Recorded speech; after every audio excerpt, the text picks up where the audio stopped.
Hello बच्चों, ये PYQ series का इंटीग्रेशन का क्वेश्चन है।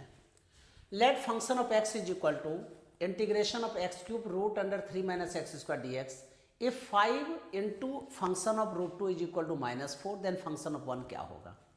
ये 2025 में ये क्वेश्चन आया है, तो बहुत अच्छा क्वेश्चन है, जरा ध्यान देना इसको। You know function of x is equal to x cube under root 3 minus x square D X. तो put 3 minus x square is equal to T, तो 3 का डिफ्रेंसिएशन क्या हो गया 0, तो ये क्या लिखेंगे -2x dx is equal to d t. Then you know dx is equal to d t upon -2x। यहाँ पे सब्स्टिट्यूट कर दीजिए। Function of x is equal to x cube को हम लोग क्या लिख सकते हैं x square into x under root t. D x को क्या लिखेंगे d t upon -2x। X और एक्स को कैंसिल कर दीजिए। 3 माइनस एक्स स्क्वायर जब टी है तो x square is equal to क्या हो जाएगा 3 minus t under root t upon -half, तो -हाफ को बाहर कर दीजिए।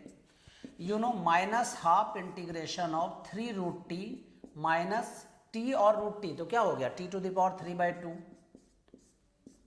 D t. अब इसका इंटीग्रेशन कर दो बच्चा, तो यू नो -हाफ। अब इसका इंटीग्रेशन क्या हो गया 3 इंटू रूट टी का इंटीग्रेशन मैंने t to the power half का, हाफ प्लस 1 तो 3/2 upon 3/2 minus T to the power 5/2 upon 5/2 plus C. Clear है।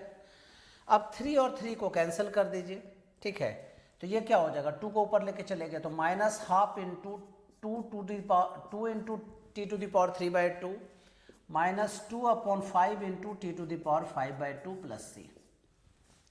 2 कॉमन लेके कैंसिल कर देते हैं तो यहाँ क्या बचेगा 2 कॉमन लिया तो minus T to the power 3/2, देखते चलो, और माइनस माइनस क्या हो गया प्लस 2 कैंसिल, तो T to the power 5/2 upon 5 plus C. ये आपके पास फंक्शन है जिसमें t की वैल्यू सब्स्टिट्यूट करनी है।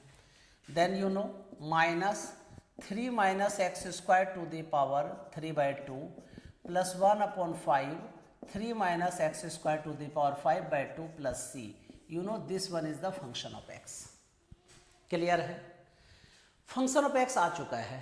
अब जरा इसको चेक करो, इसको इक्वेशन फर्स्ट ले लेते हैं, इसको चेक कीजिए। 5 function of root 2 is equal to क्या दे रखा है -4, तो function of root 2 is equal to क्या हो गया -4 अपॉन 5। ठीक है, जब रूट 2 इसमें पुट करेंगे तो इसकी वैल्यू -4/5 होगा, तो पुट कर देते हैं। तो function of root 2 is equal to -3 minus root 2 square, तो become 2 to the power 3/2 plus 1/5।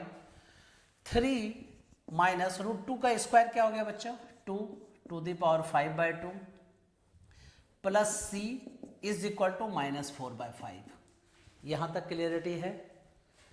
अब इसको मैं थोड़ा फास्ट इसलिए सॉल्व कराता हूं बच्चा जिससे कि आपके जल्दी आंसर आओ और पेपर में आप अच्छे से परफॉर्म कर पाओ, इसलिए थोड़े से फास्ट आदत डालिए। 3 माइनस 2 क्या हो गया 1 टू द पावर 3/2, तो -1 plus 3 minus 2 1 to the power 5/2, तो 1/5 plus C is equal to you know -4/5। ठीक है, तो इसको हम लोग कैसे लिख सकते हैं -1 प्लस 1/5, तो -5 plus 1 become -4/5 plus C is equal to -4 upon 5। -4 upon 5 -4/5 cancel हो गया, सी की वैल्यू क्या हो गई 0।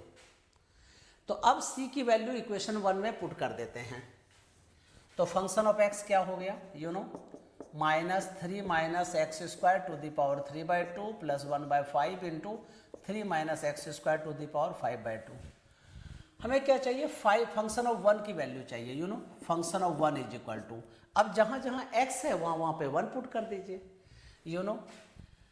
तो 3 minus 1 to the power 3/2 plus 1 upon 5 3 minus 1 square to the power 5/2, तो 1 का स्क्वायर 1 होता है इसलिए मैंने 1 लिखा है। तो 3 minus 1 2 to the power 3/2 plus 3 minus 1, तो 1 upon 5 into 2 to the power 5/2।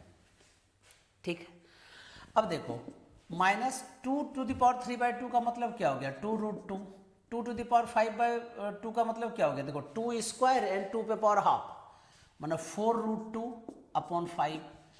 Take the LCM you know, तो -10√2 plus 4√2 is equal to -6√2/5. This is your answer.